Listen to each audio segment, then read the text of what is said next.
nossos milhares, quiçá milhões de fãs. Mais um É Nós Queiroz, mais um bate-papo do mais alto garbo e elegância. E hoje, para atender o lado azul claro, o lado bicolor, eu estou aqui com ele, Ricardo Gluckpol, meu amigo e presidente do Paysandu. Irmão, uma honra estar aqui, cara. Seja bem-vindo. Um privilégio. Bora bater esse papo, uma cervejinha, papo sobre futebol, é isso que a gente gosta. Vamos em frente. Tu queres saber o que o Ricardo vai falar e como vai ser esse papo? Você sabe, eu já te peço, vem com nós. Ricardo, mais uma vez, valeu, obrigado. Você é um cara que sempre recebeu É Nós desde os primórdios, desde aquele também, a outra vez que a gente conseguiu bater um papo, eu, você, o Fábio, foi muito legal e tal. Eu vou começar por um assunto mais recente assim, que é a mudança da Série C, que foi uma sugestão que veio ou formatada ou capitaneada por ti. Eu queria te fazer uma pergunta seguinte, qual foi a parte que mais pesou nisso? A esportiva ou a comercial? Isso não é nenhuma crítica, é porque é importante, enfim, o futebol é feito dessa parte também. O que pesou mais para ti? Bom, Paulo, é uma pergunta interessante. Não, a primeira, na verdade, é a esportiva, né? Mas, obviamente, quando a gente fala da parte comercial, não deixa de ser esportiva também, né? Porque a comercial, para implicar depois na esportiva. É até bom isso pra galera. Essa questão comercial, para deixar bem claro, obviamente que a gente hoje, com o campeonato, onde você tinha 8 jogos finais, vamos dizer assim, que eram as quartas de finais, os 4 mata-matas, né? Para a televisão, isso tinha um peso. Agora, com 2 quadrangulares, você tem 24 jogos, são 24 finais. Então, naturalmente, que isso tem um peso comercial muito maior, a televisão se interessa mais e isso pode trazer, a nossa esperança, que traga também mais oportunidade de patrocínio para os clubes. É importante as pessoas saberem, eu tenho falado isso diversas vezes, mas não sei se está claro, a Série C não paga 1 centavo de cota para os clubes que jogam esse campeonato. Que é o patrocínio que eles pegam da transmissão, vai tudo para a parte logística, é isso? Porque tem uma conta lá que o campeonato custa 32 milhões de reais, e então por conta, os patrocínios que entram são para cobrir esses custos, e se houvesse algo acima dos custos, isso seria dividido pelos clubes. Como não há, esse dinheiro fica realmente dentro da CBF. O que a gente acredita, então, portanto, que com essa oportunidade de construir 24 partidas, a gente pode, quem sabe, buscar esse valor. Agora, esse não é o objetivo principal. O objetivo principal, sem dúvida nenhuma, é a questão esportiva. Você ter um campeonato mais justo. É importante, mesmo Paulo, tu tendo mais jogos, matematicamente falando, tu teria 2 e agora tu vai ter mais 5 para subir. São 5 agora. Porque foi uma dos lados que eu vi. Certo. Que ok, matematicamente tudo bem, mas eu concordo mais com esse lado. Porque não, na verdade é o seguinte, se tu pensar, fica prático quando a gente consegue exemplificar. Pronto. Vamos lembrar do Fortaleza na Série C. Passou 7 anos na Série C. Fortaleza hoje é um case, né? Que todo mundo se inspira, as pessoas cobram, né? O Paysandu tem que fazer igual o Fortaleza fez, o Remo. O Paysandu e o Remo tem que estar igual o Ceará e Fortaleza, o futebol cearense, ok. Vamos lembrar que há 4 anos atrás, ou 3 anos atrás, o Fortaleza passou 7 anos na Série C. Desses 7 anos, que eu lembre agora, rapidamente, pelo menos umas 3 vezes o Fortaleza foi o melhor time da fase regular, incluindo os pontos do grupo dele e do outro grupo. E aí, quando vai para o mata-mata, tu jogas por uma bola, um clube, tu pega normalmente um clube menor, por exemplo, o clube maior, que como o cara do Fortaleza ficava em primeiro lugar, vai pegar o quarto. Mel na chupeta, nem tanto. Porque esse time, ele vem, monta 2 linhas de 6, joga por uma bola e às vezes consegue. E conseguiu. O Fortaleza foi eliminado 3 vezes em casa. Principalmente como se for um grupo que nem o ano passado da galera de Belém, que subiram todo mundo com a mesma pontuação e o Remo ficou com 1 atrás. 28 pontos, tudo muito igual. Então, veja bem, se você tem depois, para o mata-mata, um outro torneio de regularidade, perfeito, para aquele time que é regular, que tem camisa, que tem torcida, é mais fácil. Isso não é garantia. Só estou dizendo o seguinte, é mais justo. Mais justo, mais justo. Mais fácil para quem está melhor preparado, naturalmente. Até porque a primeira fase é igual e tem que passar igual, né? E a pessoa já está pensando lá na frente. E isso também não deixa de ser também um motivador, né? Você consegue diluir também a influência de um erro capital. Então, por exemplo, com o Paysandu teve um pênalti apitado, faltando 30 segundos para acabar o jogo, um pênalti sabidamente equivocado, perfeito? e alterou o rumo, o merecimento do acesso. Tá. Se você tem um jogo, por exemplo, então, ou seja, um erro em 30 segundos mudou a história de um acesso. Já numa fase de quadrangular, você consegue diluir isso daí. Você consegue se recuperar num outro jogo, quer dizer, ou seja, então é mais justo. O que acontece com a Série C é o seguinte, tu passa de repente, vê se eu estou errado, de um campeonato para um torneio. Não, tu estás perfeita, e aliás esse foi o argumento que eu levei para a CBF. Você tem um campeonato misto, por exemplo, uma coisa, Copa, vamos lá, tu mistura, né? Copa Libertadores, é uma Copa mata-mata. Você pode imaginar que a fase de grupos é uma pré-Copa. Porque o que realmente... E bem menor. E bem menor. Então, realmente, o que interessa é a Copa, é a Copa do Brasil, eliminatória, Copa do Mundo. Você tem uma pré-Copa, que é a parte de grupo, depois você entra, oitavas, quartas, semifinal. É o formato. O futebol brasileiro, ele já mudou. Você tem Série A e B com pontos corridos, porque não é uma Copa, é um campeonato. E o campeonato da Série C, ele é um mistão, porque ele começa com uma fase regular e depois ele passa para uma parte de Copa. Então, ou seja, eu acho que aqui, dessa forma, ficou mais arrumado.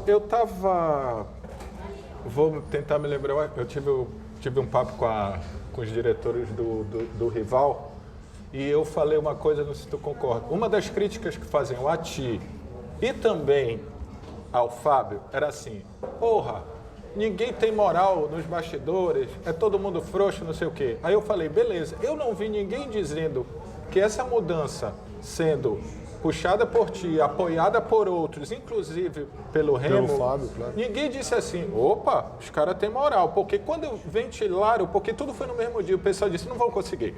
E de repente conseguiu. Sim. Não vi ninguém dizendo, agora então assim, vocês não tinham e passaram a ter moral lá nos bastidores. Tu entendeu o que eu quis dizer? Eu entendi, mas eu entendo, cara. Como eu falei assim, eu já fui torcedor, sou torcedor, na verdade. Eu acho que assim, a gente que vive o dia a dia, tu já tens uma visão um pouco diferente porque tu vives pelo teu canal, pelo teu propósito, tu vives um pouco dos bastidores também, procura te interessar. O torcedor não tem muito isso. E pra gente também pouco interessa, sabe? Ou seja, na verdade a gente não faz esse trabalho para obter esse tipo de reconhecimento, na verdade. O meu interesse é ajudar o Paysandu, defender o futebol paraense também. Ter um objetivo que era mudar, que era mudar. Melhor. Não, vou para outro exemplo rápido aqui. Nós mudamos o regulamento do estadual. O Campeonato Paraense estava formatado para um grupo de 10 clubes, tinham cortado um repá do campeonato e ele funcionaria de uma forma onde o Paysandu teria uma renda a menos do que a do Remo. Eu acho que o Remo também não tem participação nisso, quer dizer só, mas que era um equívoco da tabela e nós conseguimos mudar também. Fizemos uma confusão, uma confusão gigante. Que eu liderei pessoalmente também lá na Federação Paraense, a gente conseguiu voltar para o que era. Então, assim, pois é. Mas não pela mudança, sim. Até porque esse campeonato também é esdrúxulo, mas isso é uma opinião minha. Pela história que mas eu entendi. Da divisão de renda. Não, pela história do jogo de uma torcida só. Sim, pela divisão de renda. Mas porque, veja bem... Mas eu entendi, mas Paulo, eu fiz questão de alertar. Mas deixa eu falar um negócio para ti. Foi só fazendo isso que a gente trouxe o Remo para a briga. Porque, na verdade, é o seguinte, olha só, do jeito que estava, o Remo tinha uma renda a mais do que a gente. Então, você olha, é o seguinte, eu vou exercer o meu direito da cota. Obviamente que eu não queria fazer isso. Inclusive, quero puxar já até um assunto, não sei se vocês estão ligados, a Série C desse ano, ela corre um risco de mangueirão, né? Ou seja... Tá na pauta, mas então vamos colocar ela aqui, porque ela tem a ver com essa... Pode meter. Ela tem a ver com essa provocação. Porque o primeiro seria comando teu. Isso. Não, seria não, desculpa. E aí o mangueirão ainda estaria liberado. Se não cair nada, até lá. Até lá, exatamente. E o segundo seria... O mando do Remo. Já sem... Só que com uma diferença. Na Série C, não há obrigatoriedade de divisão de renda entre Paysandu e Remo. Isso é uma decisão... É discricionário. Então, veja bem. Perfeito. Poderia partir da minha decisão... Dizer o seguinte, olha, a gente não vai dividir renda. O primeiro jogo, a renda é 100% do Paysandu. Vou distribuir para o Remo os bilhetes que cabe, porque também tem um percentual. E o segundo jogo, o Remo se vira. 10 ou 5? Acho que é 10%. Não vou fazer isso. Veja bem, isso não é... Então da mesma forma... Isso já tem um consenso? Não, isso aí se eu quiser fazer um acordo com o Fábio quiser fazer um acordo comigo, a gente faz. Isso é discricionário nosso. Isso não tem nada que nos obrigue. Não, mas, por exemplo, porque no primeiro, tá lá o mangueirão, independente disso, tu pode botar 2 torcidas. Posso. Mas no Bainão, até por uma questão de segurança, Infelizmente, porque tu já viste jogos... Não, nem na Curuzu daria, para colocar 10%. Não, eu tô falando, eu falei do Bainão porque é o caso. Não, mas eu quero fazer um gancho para dizer o seguinte, o mesmo Ricardo que em dezembro falou que ia fazer jogo de torcida única, certo? É quem está dizendo agora que não faria. Porque agora o cenário é outro. Aqui não tem injustiça, a gente tem que sentar, Paysandu e Remo, pra ver qual é e prever. Já falei isso para o Fábio, a gente está marcando inclusive com o governador, para a gente entender todos os cenários e a gente assinar um acordo de intenções para proteger interesses de Paysandu e Remo. Então, eu já vi o torcedor preocupado em rede social, reclamando disso, pode ter certeza absoluta. Haverá um acordo entre os clubes em que esse acordo seja justo para os dois clubes. Ponto final. Então, ou seja, lá atrás, quando eu estava reclamando de jogo de cota única, era porque a gente estava sendo imprensado num cronograma ali, num calendário. Entendi, cornetei do mesmo jeito. Faz todo direito. Eu vou te fazer uma pergunta que a gente passeou naquele papo que a gente teve no lançamento, mas eu acho que é importante, que aí ela vai vir depois uma segunda pergunta. Quanto o ano político e quanto esse aumento de temperatura interna influencia no campo? Porque eu falei muito disso no primeiro repar, que tinha tido aquele problema, que eu também no meu conteúdo disse que achei muito bem escolhido a hora que vazou e tal. Aí eu disse, o Hélio é um cara experiente, pode barrar, mas se há uma porrada no repar, já começa a misturar tudo. Então, quanto essa ebulição influencia no campo? Está falando especificamente do áudio... Não, estou falando todo o contexto político. Que é claro o que está acontecendo. Tá, que é claro. Até porque tu já deixaste claro. Na verdade é o seguinte, ele é um movimento que eu lamento muito, na verdade, ou seja, eu acho que... Bem, já falei muito sobre isso, é um movimento onde não se discute necessariamente ideias para ajudar. De fato, é um apego ao poder que eu até vou usar aqui a descontração do canal para usar umas palavras também mais informais, que é um poder de bosta, porque na verdade você tem um sacrifício da tua vida pessoal, um sacrifício da tua vida profissional, familiar, perfeito? Ou seja, então você, isso é nome de quê? Porque eu não ganho nada sendo presidente do Paysandu. Eu estou no Paysandu há 15 anos, talvez não, perco, todo mundo perde. Então, ou seja, se não houver um interesse pessoal, se não houver de um interesse pessoal, eu tenho interesse pessoal porque o Paysandu me ajuda a ganhar dinheiro, outra coisa, ou então o Paysandu me traz uma rede de relacionamento, então o Paysandu, sei lá, vou fazer do Paysandu a minha vida, enfim, construir um nome em cima.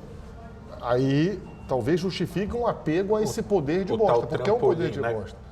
Então, ou seja, pode ter certeza absoluta que a minha vida não é pautada em cima do Paysandu, muito pelo contrário. Então, ou seja, lamento de verdade, porque a gente vê pessoas que poderiam estar trabalhando para ajudar e estão trabalhando para atrapalhar. Se isso entra em campo, eu acho que não. Mas tiram... Mas não entra porque vocês têm... Porque a gente gasta uma energia desgraçada. É isso que eu queria saber. Exatamente, então, ou seja... E porque tu tem um treinador também cascudo pra cacete? Também não, mas eu acho que acaba entrando, porque é o seguinte, o tempo que tu perdes, perfeito, tendo que... Tu poderia estar fazendo outras coisas. Pensando em algo mais produtivo. Mas, por exemplo, eu imagino que de vez em quando isso está falando, porra, essa cagada, o Hélio deve chegar em ti, é isso que tu estás falando, esse tempo gasto, poderia estar conversando com ele sobre uma preparação de Série C. Eu poderia estar fazendo milhões de coisas, exatamente, essa, eu te citaria aqui mais outras milhões, mas não, a gente está aí, tem que afastar uma fofoca daqui, tem que sentar para produzir os documentos que pediram, coisas que já foram respondidas anteriormente, quer dizer, ou seja, tendo que desfazer fake news, porque a gente conviveu durante um bom período aí com produção de notícias falsas, fortalecimento de sensações de crise que não existiam, enfim, então isso gasta energia. E quando que a gente poderia estar todo mundo unido e entendendo o momento do clube. O momento do clube é o seguinte, está na terceira divisão, tem que subir, ponto. Ou fazendo alguma coisa propositiva, pelo menos. Exatamente. Então, mas enfim. Mas ok, então a torcida pode ficar tranquila que não entrou. Fica porque a gente também trabalha para isso. Botando a bola para dentro. Estamos acostumados com isso também, não sou criança, já fui presidente do Conselho Deliberativo por 2 anos. Já foste oposição. Então, ou seja, já fui oposição. Eu, como presidente do Conselho Deliberativo, também convivia com isso. Então, ou seja, isso não é nenhuma surpresa para mim e, enfim, bola que segue. Se quiser aproveitar aqui, eu vou fazer o merchan. Você que está aí, ver o açaí, tá? A casa de comida mais amazônica da Amazônia. Lugar lindo, por sinal. Cerveja da melhor qualidade, cerveja marca própria. E você quer almoçar? Vem. Você quer fazer o lanche da tarde? Vem. Quer jantar? Vem. Ele fica aberto direto até 10 da noite. Deixa eu te perguntar uma coisa.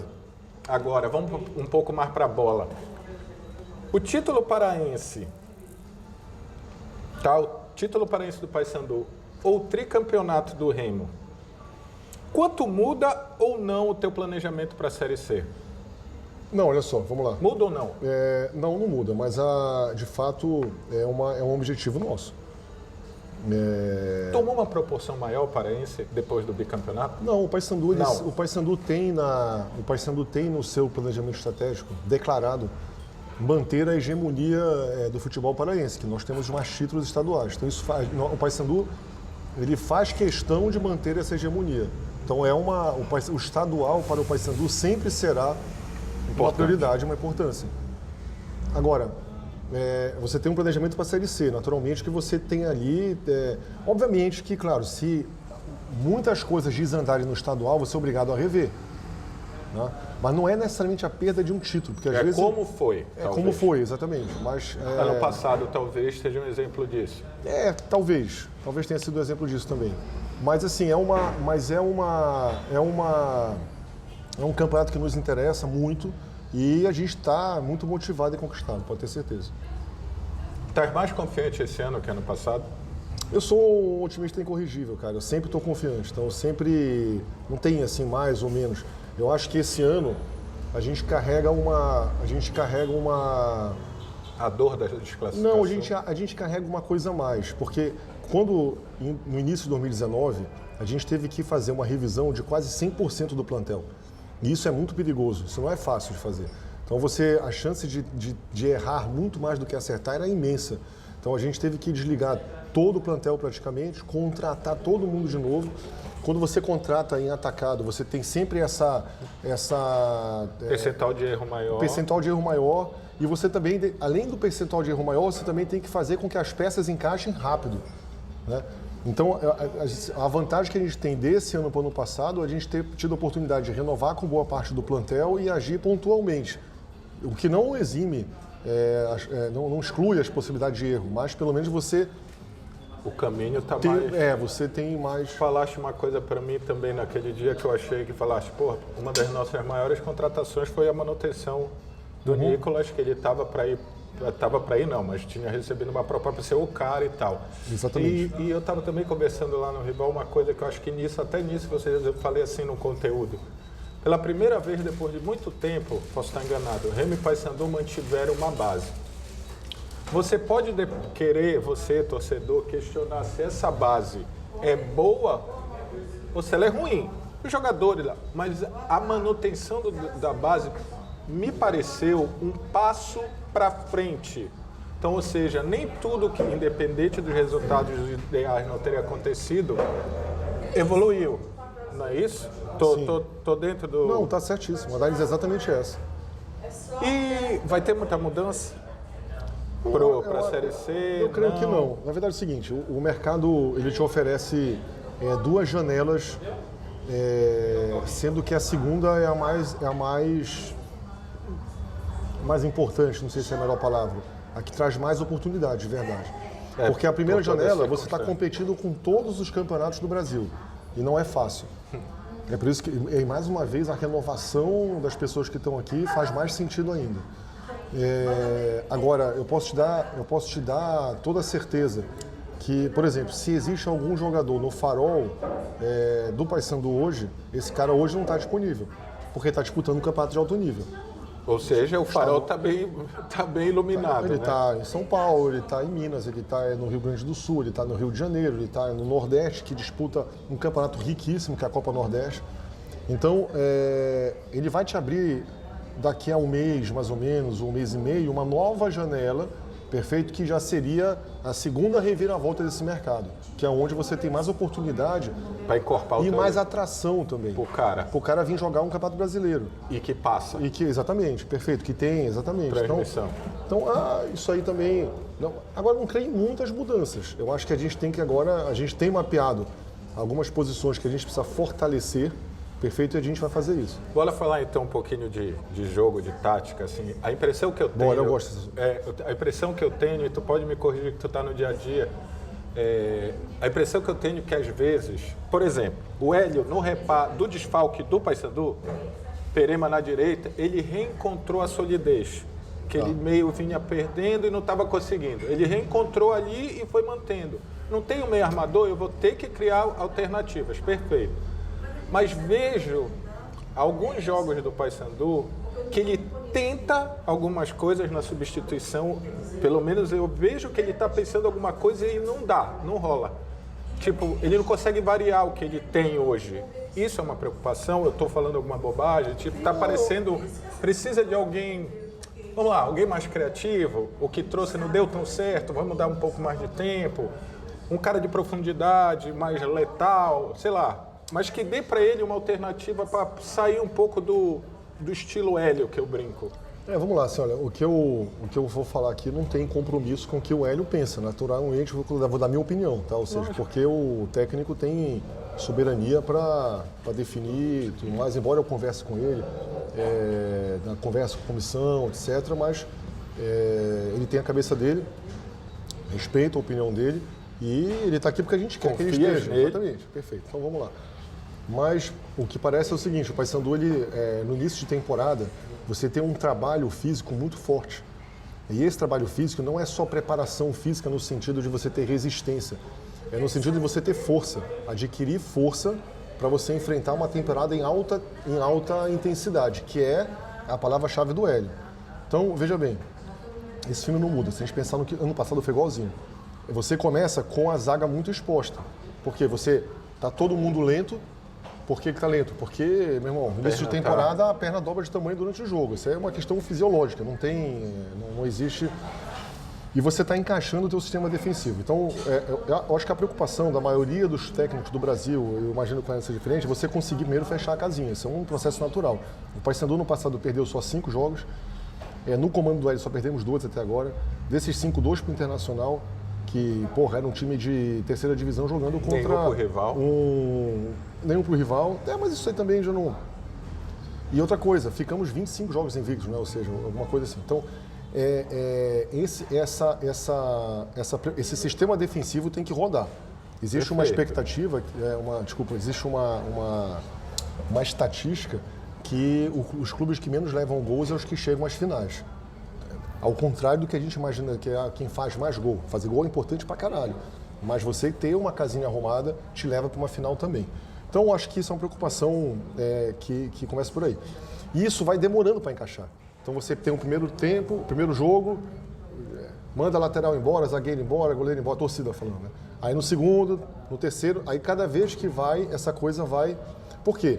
Quando você tem o sistema ainda não organizado e está em processo, e as pessoas lentas, imagina, vou dar aqui um número hipotético, imagina que numa média normal a tua zaga vai ser exposta 10 vezes por jogo, dando aqui um chute. Então 10 vezes que a tua zaga vai ter que agir num momento capital.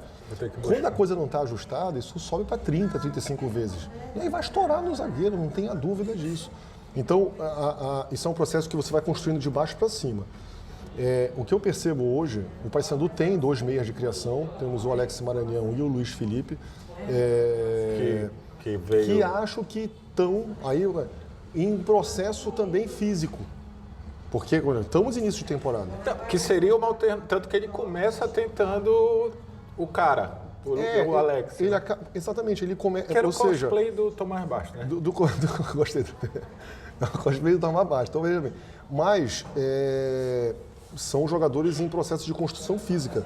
Então, por exemplo, de repente ele não confia ainda no sistema dele de alta intensidade, de transição, que essa peça jogue o jogo inteiro. Entendi. Então, isso é um processo que... E achei bacana do ele ter buscado alternativas porque as peças ainda não estavam no nível que ele estava esperando. Exatamente, mas aí tem muito mais ainda. a parte física falando, perfeito, do que a parte técnica. Obviamente que pode chegar num ponto de perfeição física e você continuar com o problema técnico. Aí você vai ter que... Aí o problema muda. A avaliação, o foco vai fazendo assim. Tá. Então, mas isso é um processo de construção. Deixa eu te explicar. Tem uma outra coisa aí também que a torcida teve uma boa notícia. Eu imagino que tenha sido boa notícia. Eu queria que tu explicasse melhor para a galera do Enos Queiroz a parte bicolor da nação queirozense. Olha, essa cerveja é fantástica. Olha aí. Pode fazer, Maurício, olha aí. Pode fazer a propaganda da cerveja? Pode, pô. Sabe que eu sou sommelier de cerveja, né? Sei, pô. Sei. Aqui, ó, Vera Serva. Feita com todo o carinho do mundo. Indicada. Daqui a pouco o rapaz que comanda a bagaça vai estar aqui. Como é que tá o CT? Explica pra galera o que tem que fazer, o sócio do CT. Não, o CT... Esse vai ser o teu maior legado? Não, eu também não tenho... Primeiro, não me preocupo com legado, tá? Isso eu falo de coração. Outra vez me perguntaram isso. Porra, vocês vão escrever o nome da história porque retomaram a obra do CT. O CT nunca parou. Não, quando eu digo legado, eu digo a coisa mais consistente que tu vai deixar pro clube. Eu vou mudar. Entendi, mas assim, isso não é preocupação, não é essa.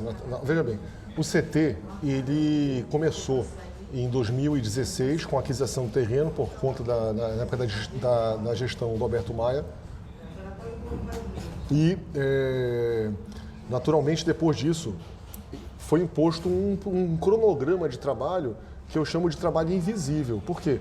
A gente está numa área de 100 mil metros quadrados de preservação ambiental Fica onde, Ricardo? Fica em Águas Lindas. Né? Em Águas Lindas, tá. Que é um processo, parceiro, que é o seguinte, mexer com a área ambiental no Pará é mais fácil você mexer com drogas, eu acho, não sei. Não, é sério. Pode crer, pode Porque crer. é uma fiscalização, eu até acho justo, tem que fiscalizar realmente, tem Mas que tem fazer... que ter um pouquinho de bom senso também, né? Não, eu nem... Não, eu falei. Tudo bem, mas a crítica nem vai nesse sentido, mas assim, realmente as pessoas não sabem o trabalho que dá mexer com isso. Então, a gente passou aí praticamente 2 anos e meio aí na época do Serra, do Tony, que é o trabalho invisível, que são todas as licenças que a gente precisava, CURB, SEMA, enfim. Todo ser possível. Todo ser possível para, nesse caso são os S's possíveis. Eu sei de SE, tá, galera? O S alguma Então, coisa. não, mas enfim, De secretarias. todas as secretarias possíveis, para que a gente pudesse finalmente ter a autorização para trabalhar. Então, assim, isso agora, aí parece que agora a gente, o Ricardo chegou e está mexendo no CT. Não, isso veio já, não se parou de trabalhar no CT um dia. Então agora chegou a fase de botar a mão na massa, que é o que aparece mais. Tá, e aí, aí vai aparecer, o Ricardo que botou o trator lá. Mas se o Ricardo tivesse ano passado, então, eu não ia poder botar o trator, eu ia estar fazendo um trabalho invisível. Então, e a história do sócio, como é isso? Olha, eu tive a honra de participar da comissão de obras de 2007 pela área, braço de marketing, que construiu a arquibancada do Paysandu. E realmente foi muito emocionante a forma como o torcedor apoiou a causa. Eu tenho certeza, Paulo, que a torcida do Paysandu vai nos honrar novamente, perfeito, abraçando essa causa. Ela hoje, foi aberta pela torcida, inclusive, nós apoiamos o nome é esse mesmo, Vaquinha Digital, né? Que é um processo de crowdfunding, né? Ou seja, que eu vou fazer uma... A gente em um dia já arrecadou quase 15 mil reais em um dia, então a gente consegue imaginar... São as pequenas doações, né, cara? Cara, tem doação de R$3. Isso eu acho emocionante, juro por Deus. Não, eu sei disso, Quando eu cara. vejo lá R$3, eu falei, cara, esse cara deu tudo que ele tinha. Sabe, assim, na minha casa eu dou o que eu posso. Né? Tem doação de R$100, R$1.000. E ter certeza que às vezes o R$3 é até mais do que ele podia dar. Talvez, pois é. E essa, fica até arrepiado, juro por Deus, cara, porque assim, isso é a cara do torcedor paraense. E, falando da minha torcida, naturalmente, a cara do torcedor do Paysandu. Então, a gente, ele vai ter essa oportunidade de fazer a doação, ele vai ter a oportunidade de fazer o sócio torcedor do CT, que é um programa que a gente lançou agora, onde ele vai pagar R$15 por mês, já atinge uma outra plataforma. A gente tem as doações diretas, que o cara vai chegar lá com tijolo, com cimento, com seixo, ele vai comprar e vai levar. Estou bolando já também uma promoção com uma casa de construção, de material de construção, onde o cara vai poder comprar um kit doação do CT. Ah, legal. Então isso vai ser lançado kit agora. Básico, como se fosse kit uma básico. cesta básica. Isso, legal, bem legal. Isso vai ser lançado agora em breve. E a gente também tem a questão da das doações através da rede de energia, que a gente também já está, até a construção do CT, toda a doação que vier através da rede CELPA, que o torcedor pode fazer a doação através do Conto de Luz, vai ser revertida para o CT. E, naturalmente, temos outras fontes de recursos também. Então, uma coisa que vou aproveitando o que tu falaste, e aí tudo bem, não é uma crítica ao torcedor, mas nunca, mas assim, a história da briga, falaram da gente, agora estão fazendo, vocês pediram coisa, e eu acho que quando o torcedor bicolor sacaneia com a Azulina e vice-versa, do caralho, mas assim, vocês pediram uma saca de cimento e tal, eu acho que a tua emoção, eu fui lá antes da retomada do Baianão, farei questão de estar lá porque eu sei o quanto... eu acho que a maior... Aí eu vou usar o legado. O maior legado é você ter aquilo feito pelo teu povo. Pô, isso é do caralho. É feito pelo teu povo. E aí os caras do Remo vão puxar pro Baianão, os caras do Paysandu vão puxar pro CT, até porque a Curuzu... Graças a vocês estavam lá, então vocês fizeram o bom trabalho, o CT é importante e tal. Então, assim, essa encarnação... Depois que a gente já falou do CT e tal, eu queria te fazer ainda para o presidente, porque depois eu vou fazer perguntas para o torcedor. Me conta um pouquinho, Ricardo, como é que está a Lobo? Porque eu ouço o seguinte, e aí como eu sou leigo, eu vou perguntar para quem está ali que sabe assim, e teve uma mudança, parada de franquia e tal. Eu ouço a galera dizendo, a Lobo é um sucesso. Eu ouço a galera dizendo, a Lobo é ou foi um fracasso.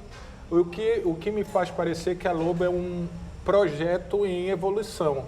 E a tua mudança, a tentativa de mudança para a parte de franqueamento, me levou mais a pensar isso ainda mais. É por aí, está se ajustando, era uma coisa muito grande... O tamanho não dimensionário direito, enfim, eu queria que tu falasse um pouquinho da Lobo para a galera, porque sempre é uma pauta que vai... Não, assim, a Lobo é um patrimônio do Paysandu. Exatamente. É um orgulho do Paysandu, é um signo do Paysandu, né? Ou seja... E pode ser ainda cada vez mais uma belíssima fonte de renda também. Na verdade, a Lobo é um sucesso, na minha visão. Ela passa por um processo evolutivo, natural, onde a gente vai descobrindo como trabalhar. Veja bem, o que eu defendo na Lobo é o seguinte... você, quando tem um presidente de clube, ele é um presidente que tem que estar preparado para comandar o futebol. Só que agora ele tem que estar preparado para comandar o futebol e tem que estar preparado para entender do ramo de confecção e venda de roupa. Porque as lojas são próprias, são nossas. Amanhã a gente inaugura outro negócio, aí o presidente vai ter que estar preparado. Futebol, para o ramo de confecção e para o outro negócio. Então, veja bem, a gente tem que ter foco. A virada de chave da franquia é o seguinte, ela tem vários benefícios, várias vantagens. Eu não sei nem te dizer qual é a principal, mas vamos sem ordem de importância. Primeiro é a questão de você ter o foco, porque veja bem, uma coisa é chegar hoje, o Ricardo ele é empresário, ele tem noção de negócio, o Toni tinha noção de negócio. Eu não sei quem é o presidente de amanhã. O presidente de amanhã ele pode chegar no Paysandu e quebrar a Lobo em 3 meses. Por quê? Porque se ele não entender do negócio, estoque, compra, todo o aspecto tributário, contábil que cerca, ele quebra a Lobo em dormir e quebra o Paysandu se deixar. Então, veja bem, uma coisa é você ter um negócio desse que fatura hoje uma fábula na mão de um presidente que talvez brinque com o negócio. Vou lançar aqui essa camisa. Meu filho achou essa camisa linda. Eu vou fazer uma camisa dessa que ele que desenhou. Não, presidente, não, mas eu vou fazer. Não precisa de um CEO. E ele vai... Vou chegar lá. Mas antes disso, vamos lá. E aí ele começa a se aventurar na Lobo. Estou dando assim, um exemplo que pode acontecer. É divertido. Eu vou lançar agora Acho bonito o Lobo do lado de cá. Isso, Mas uma coisa é tu planejares e gerir esse negócio com quem não arriscou 1 centavo de capital, mas é o presidente do Paysandu. Outra é deixar na mão do empresário que comprou aquele negócio e que está com o capital dele arriscado. Então, veja bem, a franquia, quando o cara compra a franquia, ele passa a ser um empresário, perfeito, que tem interesse maior do que todos, que aquilo gere lucro também. Então, eu acho que o primeiro ponto é a gente conseguir ter na coparticipação da gestão empresários, investidores que colocaram dinheiro, perfeito, e por conta da... E aí a beleza do capitalismo, fazer tudo para aquilo dar certo. Então, esse é o primeiro ponto.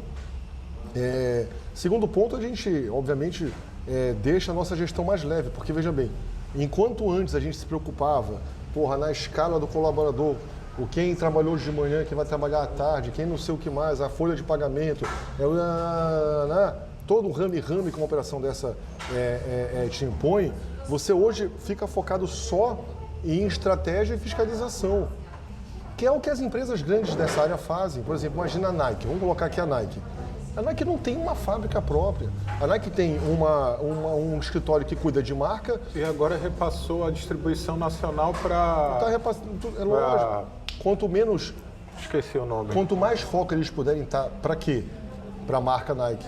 Alimentar a marca e gerar produto. Inovação. É isso que eles trabalham. O resto, parceiro... no Brasil tem uma fábrica, na China tem uma fábrica, não sei, na Turquia tem outra fábrica. Está dentro do nosso patamar de qualidade, todos os nossos... Eles contratam essas fábricas, não são deles. Sim. Então eu acho que a gente pode comparar a mesma coisa. A Lobo hoje, ela tem que estar na nossa cabeça, a gente tem que pensar em estratégia, marca, produto e fiscalização. Até porque o produto é o clube, então aí ainda fica mais próximo do métier. Fica mais próximo do métier. Então essa é a mexida mais importante. Essa mexida... ela também teve uma significação, tem um significado financeiro muito grande. Pra você ter uma ideia, a expectativa é que esse ano ainda a gente coloque R$1 milhão dentro do caixa do Paysandu só com venda das franquias. Já tem 650 mil captados e no caixa. Tá? 200 mil de uma operação. Empresários que já disseram, 400... eu quero essa operação para mim em tal lugar, é isso? Sim. Comprou a franquia? Que já comprou a franquia. Ah. Então veja bem, são números realmente significativos, perfeito? E o mais bonito de tudo, a nossa margem operacional aumenta. Né? Ou seja, você não tem... Não é quanto eu faturo, mas é quanto fica para mim. Quanto fica para mim. Não, o teu faturamento, ele aumenta também. Mas é o quanto fica... Você tem uma ideia, tem um franqueado nosso que já comprou e ele já está colocando, além dessa franquia, ele vai colocar mais 3 novas lojas dele, já agora dele.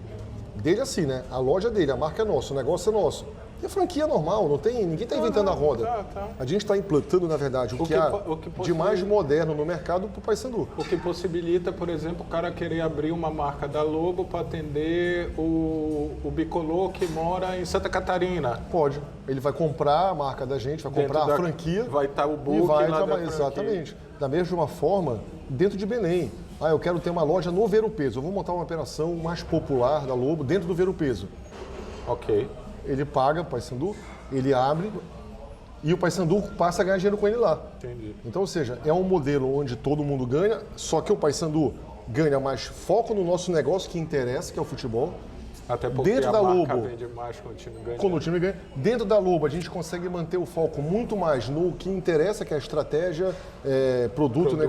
Ao invés de ficar preocupado com a folha, como eu falei, todo o negócio que envolve a grade, a gestão de uma loja, exatamente. E a gente também passa a ter o nosso negócio no dia a dia tocado por quem investiu o capital. Entendi. Porque senão vira um órgão público, veja bem, com todo respeito aos órgãos públicos. Tá? Não, eu te entendi. Mas às vezes tocado por exemplo, digamos, uma loja que a pessoa não tem muita responsabilidade. Não, se der certo que eu vou colocar 5 mil peças dessa camisa de manga comprida que eu achei maneira, o meu filho achou que ia ser um sucesso. Vendeu 200. E agora, José? Não, mas foda-se, não fui eu que botei dinheiro nisso. Então, não, agora não. Agora tem um empresário que vai chegar contigo assim, eu tenho ciência nesse negócio aqui. E quem é o responsável na Lobo hoje no Paysandu? Quem é o cara que vai fazer essa... Desculpa, fazer o quê? Não, tem um diretor da Lobo, tem é isso que a Lobo ela tem uma equipe própria, é isso que inclusive, o segundo passo, que aí já não depende do presidente do Paysandu, isso aí tem uma coisa que tem que ser decidida, discutida no Conselho Deliberativo e decidida em Assembleia Geral, que na minha visão, a gente tem que, inclusive, dar um passo ainda mais significativo na governança, que seria desmembrar de forma definitiva a Lobo da política do Paysandu. Porque ela negócio ela virar uma empresa de verdade do Paysandu, mas ela tocada de forma profissional.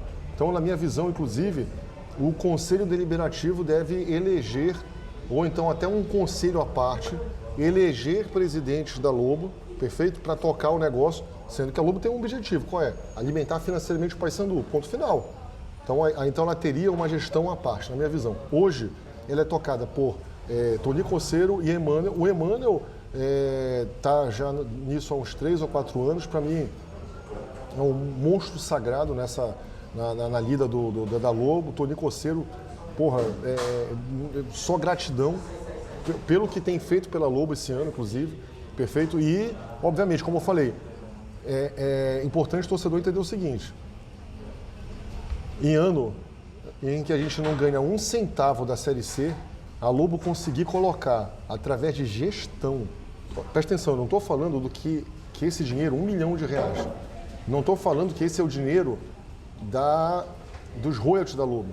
Os royalties são outras coisas. Tudo que for vendido vai gerar um capilé para o Paysandu. É um capilé grande. Eu estou falando o seguinte, que além disso, do normal, a gente está colocando esse ano R$1 milhão por causa da operação franquia. Agora eu entendi. Isso é uma cota que os outros clubes do nosso rivais não têm. Então, ou seja, palmas para os gestores da Lobo, que estão conseguindo injetar dinheiro no Paysandu, tirando o leite de pedra, coelho da cartola.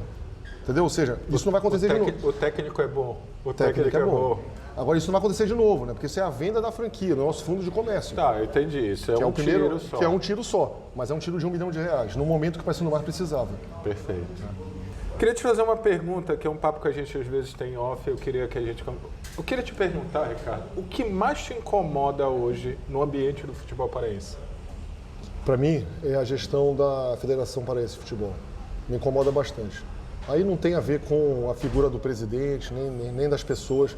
Inclusive, tenho tido excelentes conversas com o Adelson, que tem até, inclusive, atendido algumas pautas nossas, não posso ser injusto aqui, mas eu acho que a federação precisa se modernizar em todos os aspectos, Precisa estar mais antenada com o que está acontecendo, mais antenada com a realidade dos clubes, mais antenada com as nossas reais necessidades, perfeito?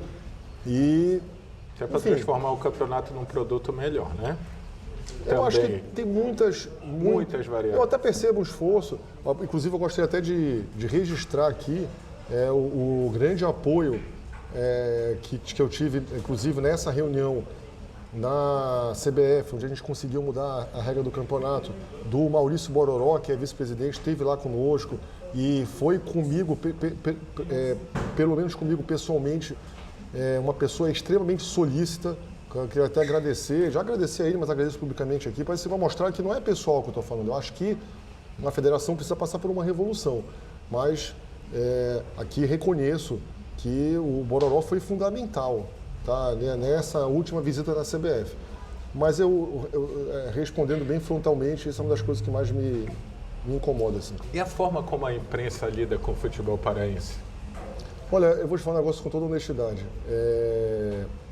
Eu sou torcedor do Paysandu desde criança, sabe disso, desde que eu nasci. E como eu tenho 43 anos, vou fazer 43 em agosto, 42, faço 43 em agosto, eu não peguei muito essa época da televisão, né, da internet, nem nada. A nossa época era radinho de pilha. E eu posso te falar o seguinte, cara, que o futebol paraense, ele é muito do que ele é hoje, porque fazer futebol na floresta é tão difícil que, se você imaginar, como, por exemplo, se a gente comparar com os outros estados da região norte, o Pará é uma resistência, perfeito? Totalmente. Em termos de paixão do futebol. Totalmente. E tal. E essa paixão, eu posso te garantir... Uma paixão que não é comprada, que não é bancada por ninguém. Exatamente. Por si mesmo. Ela vem muito do radinho, certo? Da imprensa que durante muito tempo, perfeito, conseguiu vender pra gente uma magia do futebol do caralho. Pô, a gente ouvia, então a gente ouvia o rádio, se encantava. Uma das vozes que eu mais, vendo tristezas e alegrias que eu vivi no futebol paraense é do Guerreiro, e é pela rádio. Guerreiro pela rádio, tanto dentro do campo quanto fora. E agora quando eu falo assim, mas o cara é raiz, não ia pro campo, tô falando quando eu tinha 8 anos, 9, que eu não ia pro campo realmente, mas eu tava no 10, 12, não tinha. E tanto que depois, isso não é uma coisa comum na garotada, a gente vê mais a gente fazendo isso, a gente vai pro estádio e ainda leva o radinho. Então assim, cara... Ou agora, pelo menos, com o celular aqui ouvindo, né? Nas web da vida. Nas web da vida. Então assim, eu reconheço que muito do que o futebol paraense tem é da imprensa. Mas tem uns caras lá que às vezes fazem um comentário ou outro e tal. Primeiro que eu convivo muito bem com crítica, tá? Inclusive de torcedor. Então eu, sinceramente, não tenho mágoa da imprensa. Mas podia aqui ser uma coisa um pouco mais assim, um pouco ali. Eu também podia ser um pouco mais aqui, um pouco ali. Tu também podia ser um pouco mais, um pouco ali. A gente tem que ver a forma de uma coisa de forma geral. Não acho correto nenhuma campanha de perseguição de imprensa. Acho um barato, às vezes, porque, obviamente, quando faz uma capa, às vezes, jocosa com relação ao Paysandu, eu fico puto pra caralho. Claro que eu fico puto pra caralho, porque eu sou Paysandu pra caralho. Mas acontece com o outro lado também, aí vem o lado bom do futebol, tu te diverte, tu acha, não sei o que e tal. Então assim, mas acho que, de uma forma geral, não acho correto imputar à imprensa nenhuma mazela nossa. Se o futebol paraense poderia ser melhor, e acho que poderia, isso tem responsabilidade dos clubes e da federação. Mas a imprensa só faz cobrir. Como é que tu vê mídias novas, alternativas, que nem mais são tão alternativas, chegando aí? Tu acha que isso positivo? Até para dar uma chacoalhada nessa galera que está meio parada. Eu acho natural. Eu acho que nem está chegando, né? Já chegou, na verdade. Já se estabeleceu. Só tu já é a terceira vez aqui. Né? Pois é. Então, assim, eu acho que, de fato, é uma realidade que está posta. Na verdade, tem um desafio de... Estou vendo aí alguns jornalistas buscando novos canais, né? O próprio Guerreiro. O próprio exatamente. Guerreiro. Então, assim, eu acho que mas tudo isso faz parte. Assim, a imprensa vai se adequando às tecnologias disponíveis. Mas não vejo, assim, sabe? Eu acho que a gente tem que primeiro olhar um pouco mais para dentro. Até para depois poder criticar com certa coisa. E outra coisa, galera, hoje em dia, não sei, a gente sempre fala, tu falaste isso, não, eu lido bem com crítica e tal. Eu tava vendo, assim, parece que a galera não consegue entender que crítica é um negócio. Eu posso dizer, pô, Ricardo, tu não acha que na Lobo isso, eu acho que isso, não sei o que, aí tu pode olhar pra mim e dizer, porra, beleza, ou tu pode até dizer, não, Paulo, por causa disso, disso e disso. Não é a crítica, eu acho que às vezes a galera tá perdendo a noção de dizer assim, se tu é Paysandu, tu não pode criticar o Paysandu, porque senão tu não és. Ou se o cara sabe que o fulano é Remo, mas ele falou alguma coisa muito plausível do Paysandu. Por quê? Porque ele gosta de futebol, porque ele quer ver, o cara diz, mas tu não pode falar. Crítica, xingamento, são coisas distintas. Talvez o cara que critique até queira mais o bem do alvo da sua crítica, tu tá entendendo quando eu tô dizendo crítico, do que o cara que meio que, não pode falar, não pode falar. A galera tá meio confundindo isso, não?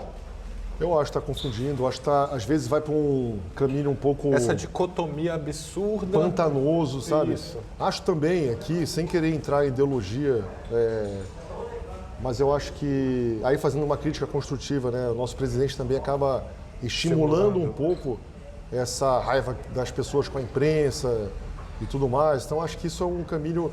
Eu acho que a imprensa... Eu tive um... Tu sabes disso, mas quando a gente não sabe, eu fui reitor da Estácio por 15 anos, formei milhões de jornalistas, né? Porque a gente tinha um curso de jornalismo também. Então eu posso te falar com toda a honestidade, não digo nem honestidade, mas com toda a convicção, conhecimento, de que não existe democracia sem jornalismo. Não, de jeito nenhum. Então veja bem. Lidar com o contraditório é fundamental. Exatamente. Então eu acho que a gente está entrando numa área pantanosa com relação a esse assunto. E como o futebol a única coisa paixão, que realmente me incomoda, já agora fazendo só uma segunda... Pode, não tá. É quando há comentários levianos. E isso tem. E isso não é crítica. Isso não é crítica. Isso é outra coisa. Isso é outra coisa. É aí é que tá. E que não é particular do universo do futebol. Não. Convenhamos. Isso não, a gente tá trocando de futebol porque é um assunto. Então, isso quando acontece, realmente, tu percebes que... Aí tu ficas um pouco... E dá para notar. E dá para notar. Isso incomoda pra cacete. Mas, tirando isso, não... Bora agora, pra gente ir terminando e tal, vou chamar o nosso outro convidado aqui daqui a pouco. Eu queria falar mais com o torcedor, o cara que se formou para virar presidente do Paysandu. Porque eu estava pensando aqui, tu falando, Ricardo, óbvio que tu tem uma nação nas costas, né? Mas eu fico imaginando, assim, a mesma paixão que me fez ter um canal de futebol, não estou comparando as coisas, tá? Mas tu vai entender, que me fez ter um canal que fale de futebol, deve ter sido a paixão que te fez estar lá dentro do Paysandu com essa responsabilidade. Eu estaria... É uma boa comparação. Nem fudendo, mas eu acho que é a mesma paixão, entendeu? Então, porque a gente já conversou em off, em várias outras situações sobre Remo e tal, mas com pegada de torcedor, nada de gestão ou comparação. Sei que o Ricardo gosta de ver, gosta de falar de futebol. Um cara com que também já conversei que era muito assim, era o Sérgio. Era não, porque não morreu, mas na época assim e tal. Queria te perguntar o seguinte, quem são esses caras que moldaram o teu caráter? Jogadores, qual seria a seleção bicolor? Não foi toda essa surpresa que eu falei há pouco tempo para ele. Mas eu não consegui nem pensar nisso. Eu sei disso, mas assim, vai lá, vamos por parte, não precisa ter pressa. Teu goleiro... Não, olha só, vamos lá, fazer uma forma geral, assim, sem... Primeiro que eu posso te falar o seguinte, bem, eu tive a honra de estudar a história do Paysandu. Pois é, eu sei porque disso. No centenário do Paysandu eu fui, né, o diretor do centenário. Então, ou seja, precisei para isso, né, em 2014, fazer a produção do filme do Paysandu, né, que é uma produção também que eu dirigi junto com, na verdade, o diretor do Marco André, fez um trabalho brilhante, mas eu, da parte do clube, foi a minha um legado, vamos usar aquela palavra que tu colocaste naquele ano. Então, eu estudei muito a história do Paysandu. Então, assim, vamos para começar o seguinte, em termos de estatísticos, perfeito? Ou seja, se a gente pensar em importância de conquistas, o melhor time do Paysandu, eu vou chegar sem dúvida nenhuma, a geração da Libertadores. Isso aí é incontestável. Isso aí não tem nenhuma... A geração que mais conquistou no Paysandu de todos os tempos foi de 2001 até 2003. Bicampeão brasileiro, Copa Norte, Copa dos Campeões, Libertadores, Boca Juniors, isso é incontestável. Então tem uns caras lá que não podem estar de fora do teu panteão. Tu lembra quando eu falei panteão? Eu lembro até assim, gostei dessa termo. Eu estou lembrando agora do teu panteão de ídolos. Então assim, eu sinceramente acho, vamos lá. Então, o Sandro, para mim, é o jogador, para mim, que eu vi jogar, o maior jogador do Paysandu, eu, Ricardo. Então, o meu meio-campo não... Eu tenho amigos bicolores que concordam demais contigo. Demais, não. Ele realmente... Eu tenho uma passagem com o Sandro sensacional, que foi quando ele saiu do Paysandu, a forma como ele saiu, eu não concordei. Publiquei um anúncio no jornal Na Marra, me fiz passar por diretor de marketing, não era mais.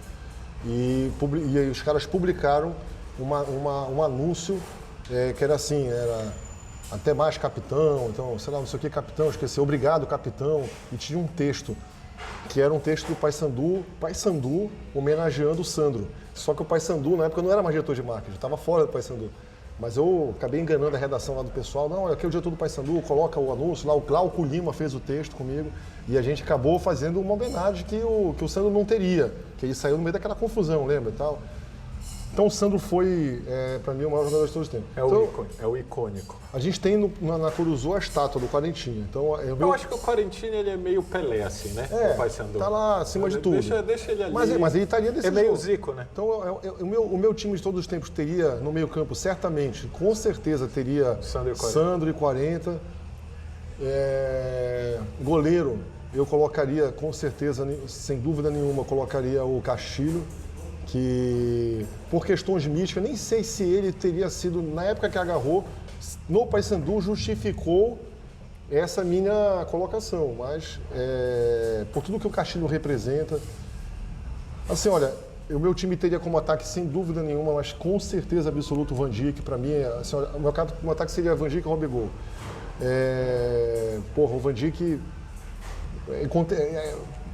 é um dos maiores ídolos da história do Paysandu, né? O cara recente. E fazer 3 gols numa final, não é pra qualquer um. Que é legal. Tu tem um cara eu teria no meio campo o Yarley, com certeza. Isso que eu te dizer, o homem do gol da Bomboneira? Teria o Yarley, então... Aí tu vai construindo, né? Tá, por exemplo, já tem três aí. Mas tu vai ouvindo, por exemplo, assim, Chico Espina, eu não vi jogar. Mas eu já vi. Pois é. Eu vi. Eu vi fora, ele fora no do final, normal, galera. no final, eu tenho um lance dele, acho que era Paysandu, porque naquela, enfim. Ele jogou no Remo? Não, Paysandu. Ele veio do Internacional sim, ele tem um lance, no auge. Isso, tem um jogo. Ele foi, voltou, não teve? Sim. Tem um jogo contra o Grêmio, eu sempre conto isso. Eu e meu pai ver o jogo. Ele dá um lance chovendo pra caralho, mas chovendo, assim. O cara vem, ele mate a bola, ele é meio aberto assim na direita, ele dá um totó. Só pro cara passar no carrinho. Eu tô falando sério, o cara bate no túnel e ele sai com a bola jogando. Então eu peguei, aquilo ficou na minha cabeça. O Chico Espina é um cara... Chico Espina, talvez estivesse nesse time. O lateral direito Pikachu, não tenha dúvida nenhuma, pra mim, o maior, talvez esteja entre os 10 maiores atletas do Paysandu da história, que é um moleque que veio da base e, porra, hoje é o maior artilheiro lateral direito da história do Vasco, já está entre os 10 maiores jogadores do Vasco da década. O cara é cabeça assim. O cara é bom. Trabalhei com o Pikachu, então, porra, é um cara que seria meu lateral direito, sem dúvida nenhuma. Aliás, eu acho que é um dos caras que eu tenho mais saudade de ver jogar. Assim, se pudesse... Repatriar... Seria eu acho, cara. Eu tenho mais saudade dele, assim, sabe? Porque, porra, a forma como ele se entregava, por ele ser paraense, por ter vindo da base, por entender o que é o Paysandu, por fazer gols importantes, por nunca se apequenar em nenhum local, nenhuma... Pô, o cara é fudido. Seu lateral esquerdo teria uma passagem pelo rival? Não, eu acho que, por exemplo, aí eu iria de Luiz Fernando, eu acho. Que é o que teve a passagem pelo rival. Eu acho que iria, porque... Mas sabe que o Dirson do Remo, o lateral esquerdo, que ele Bem também, foi. Aí ele falou, ele jogou mais no Paysandu, aí eu fiz uma observação. Ele não jogou mais no Paysandu, ele ganhou um título mais, de expressão muito grande, porque ele foi muito bem no... Ele é um daqueles casos que antigamente era mais comum. Sim, Pedrinho, que jogavam nos dois. Teu goleiro, tu já escuta, tu botou... Não, falta tua zaga. Eu tô fugindo dessa da zaga aí, mas vamos lá. Porque da zaga é difícil, cara. Porque assim, já... Mas vai ficar naquela geração? Não sei, cara. Olha, tem um zagueiro do Paysandu que terminou cedo, que era um cara que eu...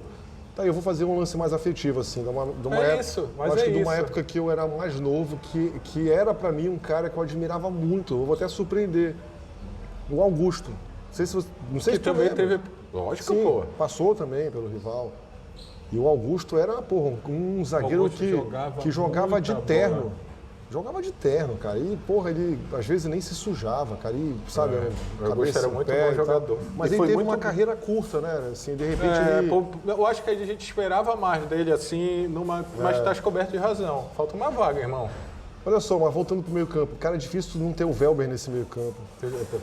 Já tá escalando até reserva, né? Reserva, mas teria que ter. Aí, assim, agora naturalmente... Mas tu escolhe mais um zagueiro. É porque não, vou ser injusto, cara. Eu acho que eu não... Escolhe mais 2 zagueiros banco. Vou te dar essa moral. Tu já tá com quase 11. Eu vou ter que descer, então vou fazer o seguinte, eu vou descer o Sandro pra zaga. O Sandro seria um excelente zagueiro. Então pronto, vai que nem o Luxemburgo que trouxe o Felipe Melo. Então vamos fechar nessa. Agora, olha só, se tu pegares uma... Não, eu entendi. Isso é natural. Se tu conversar com meu pai, por exemplo. É outro. É outro time. Lógico. Né? Então, assim, claro que eu tô trazendo pra cá se eu faço a seleção do meu time, é totalmente diferente. Porque eu acho, e eu sei que tu concorda. Quer ver um negócio? Desculpa. Pode falar. É impossível o Kaká não estar nesse time. É impossível. Eu acho que o Kaká... Cara, isso é um exercício fúria da puta, cara. Mas eu acho que o Cacaio, por exemplo, Cacaio, Ageu, Edil, dependendo do cara, ele vai estar num time bicolor e no time azulino. Vai. Mas o Cacaio jogando pelo Paysandu nos deu o nosso primeiro grande título, que pra mim é o título mais importante da história do Paysandu, é 91, já falei. E ele foi artilheiro do campeonato. Não, ele era foda. Porra, foda, gol de letra, o cacete, o Negão era sinistro. Então, eu vou te fazer, pra gente ir terminando, e quero que tu... Que eu vou te fazer, eu não sei se eu já te fiz essa pergunta em off, mas enfim, eu vou fazer de novo pra ti. Como tu foste o cara da história do Paysandu, bora ver. Tu trocarias a vitória histórica na Bomboneira pela classificação? Eu acho que sim. Acho que sim, mas é o seguinte, O que não desmerece... Não desmerece nada, até porque não vai mudar. Mas eu estou dizendo assim, você trocarias? Eu acho que sim, cara, que ele era um sonho sonhado por muita gente, né? Esse Paysandu...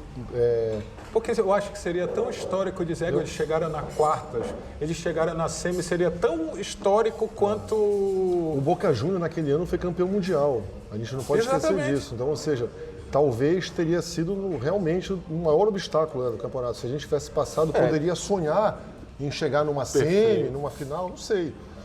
Mas uma primeira participação.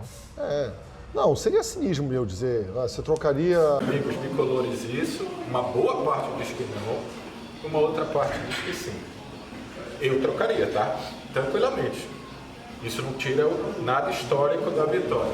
E pergunto para os meus amigos se eles trocariam o Tabu por um título de Série B. Eu trocaria. Tranquilamente. Isso não tira a magia que o Tabu tem. Posso falar nisso? É tabu? Olha só, claro que é. Mas assim, Tabu não entra em campo, cara. Tabu não... Mas é legal? Não vou te dizer que não. Seria cinismo, né? Obviamente. Né? Estamos 8 jogos sem perder para o rival. Mas eu acho que, assim, sendo muito sincero, eu acho que a gente precisa conquistar. Isso pesa pouco, mas é legal ali. Eu acho que se a gente tivesse hoje com o acesso, pelo aí menos, tudo bem. Aí seria divertido falar mais disso. Então, assim, eu acho que a gente tem outras preocupações. Naturalmente, se a gente conseguir... É por isso que vocês usam tão pouco na comunicação? Talvez. Ou porque o mundo está politicamente correto demais? Não, acho que não. Eu acho que eu tenho visto de vez em quando dá umas alopradas, né? Os estagiários se exaltam, né? Nos Twitter. Tu que é o cara do marketing, puxa. Não, às vezes eu puxo, mas às vezes eu estimulo também. Eu acho legal. Não vejo. Às vezes o Remo também dá umas provocadas que eu acho.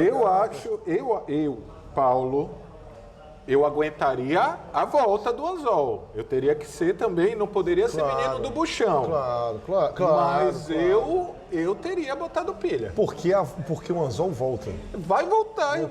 Não tenha dúvida. Vai voltar. Futebol é assim. Então, mas eu acho divertido. Eu acho que faz sentido, eu acho legal ter essas gozações. Maurício, vem cá, neném. Vem agora, é contigo aí o que tu vai fazer. Vem cá, amigo.